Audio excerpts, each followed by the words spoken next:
The table had always been too small for the number of opinions it carried. Plates overlapping, elbows brushing, voices competing for space.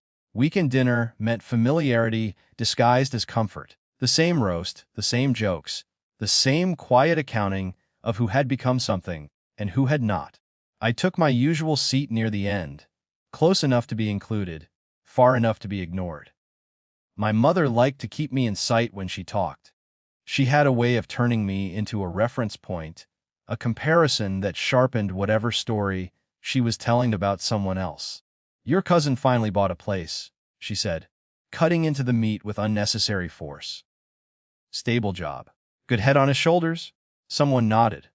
Someone else smiled. Then she pointed at me. Not dramatically.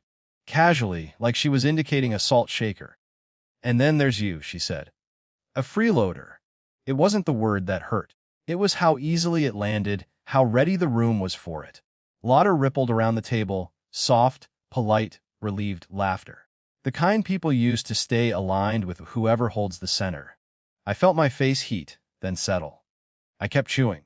I had learned that reacting too quickly gave her what she wanted, proof that I still needed the room's approval. My phone buzzed against my thigh. I didn't reach for it at first. I finished my bite, set my fork down, and then looked. "Kaodratuoiams re-alo and dwal has bn sigien ed." The message was brief, professional. No confetti, no exclamation points. Just confirmation. I felt nothing like the rush people imagine in moments like that. Mostly I felt tired and oddly calm. My mother was still talking, explaining herself. I mean, really. At your age. Drifting. No direction. I placed the phone on the table face down. Not as a reveal, just to free my hands. "I understand," I said. The latter slowed, confused by the lack of defense. I stood up, pushed my chair in quietly, and thanked her for dinner. No speeches. No corrections.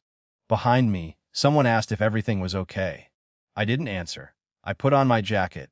It left. The air outside was cold enough to feel clean. I walked until the noise in my head matched the quiet of the street. The deal had been years in the making, late nights, deferred explanations. The kind of work that looks like nothing until suddenly it isn't. I had stopped trying to narrate it for my family a long time ago. They didn't hear process. They only heard outcomes. 2 weeks passed. I didn't call, they didn't either. I moved through my days with a new weight on my shoulders, one that felt less like pressure and more like gravity. Meetings, documents, a handshake in a glass-walled office. Authority showed up not as a person but as a system. Lawyers, signatures, a published notice that had nothing to do with me and everything to do with what I had built. I went back the following weekend. Same table. Same plates. The roast again. My mother sat straighter than usual, the newspaper folded beside her. She didn't look at me when I came in. No pointing this time. No commentary. Just a long, attentive silence. Halfway through the meal, she reached for the paper and opened it. I watched her eyes move. Stop. Her mouth tightened. She read the paragraph again. No one spoke. I could have let the moment pass. I could have eaten and left and allowed the correction to remain unspoken, implied. But there was something unfinished in the air, not revenge, not triumph. Clarification. "So," I said gently, "was calling me a freeloader now?" The question wasn't sharp. It didn't need to be. It simply existed. She folded the paper carefully, as if the act itself might contain what it revealed. "I didn't know," she said. It wasn't an apology. It wasn't a defense. Just a statement of fact. "I know," I said.